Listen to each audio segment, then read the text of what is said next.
Manuela Jauregin naiz, Getaian gaude, eta nahi dugu pixka presentatu gure proiektu berria.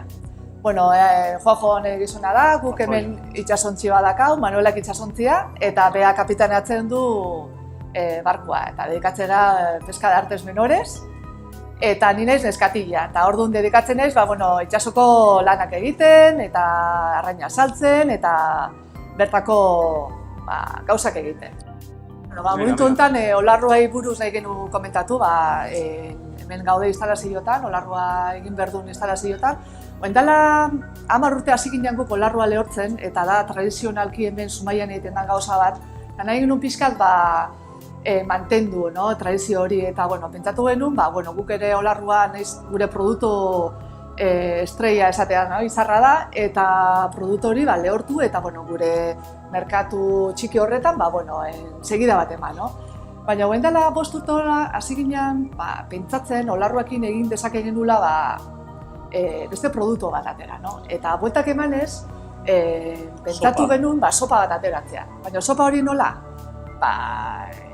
Esata basan likido, pentsatzen genuen kaduzidadia, volumenak, eta lan asko zala, arriskuare gehiago zan. Eta nola txikiak egan, pentsau gendu lokal txiki baten, olarro prozeso dana egin da geu distributzia. Eta sopa deshidratatu hau lortu dugu egitea, eta hemen gabe... 5 urte egon geha probak egiten, aiatu arte oaingo momentu honetan, oain ikuste dugu dagoela merkatura ateatzeko moduan, zaporez, eta zea guztiak, detalle guztiakin. Eta, nahi genuen erakutsi guen pixkat, instalazioak nuen egingo den sopa hori, hondikan ez dakagu zea dana, falta zaigu makinaia, eskatuta dago, baina, biru denboa berdu, guk dana poliki-poliki egiten egea, txikila gea, eta, dana... Gure idea zen, lokala Geteko portuen kokatzia. Gehien bat, barkua base puerto hemen daka, eta nahi genuen hurbiltasunagatikan. Giro txarra egiteunian hori da. Produktuan manipulazioagatikan, freskuragatikan, komodidadiagatikan, eta getaria da, nire ustez, leku puntu bat oso interesantia, turismo mailan, eta infrastrukturak eta danagatikan.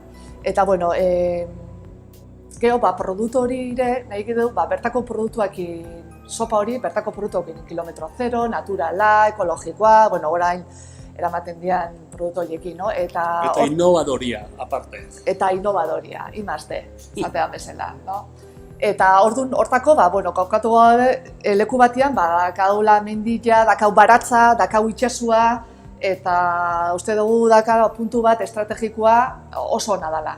Eta, kostatu zaigu, bere denboa konsegitu arte, lokal hau. Baina, hemen gaude, lokal txiki bada azteko, pentsatze dugu, lokal hau txikia gelditzea gustatuko litzai dauke, baina, momentuz, hemen hasiko gea. Lokal peskera, azien kostera hau da, arrantzalien diversifikazioako. Eta arrantza eta saio nola daun, diversifikazioa izango litzake geure produktua, balor añadido bat eman, produktu. Bazkao burua, beste produktu gehiago, produktu berri gehiago, baina berria behar du, porque hain kantidade txikilean ezin da kompetitu... Dana olarruekin. Enpresa handiakin ezin da kompetitu gauza berdinak iten. Porque volumen txikiak hau, baina balor añadido handia espero dugu ateatzea gure produktuai, konsumidoriei gustatzen bazaio.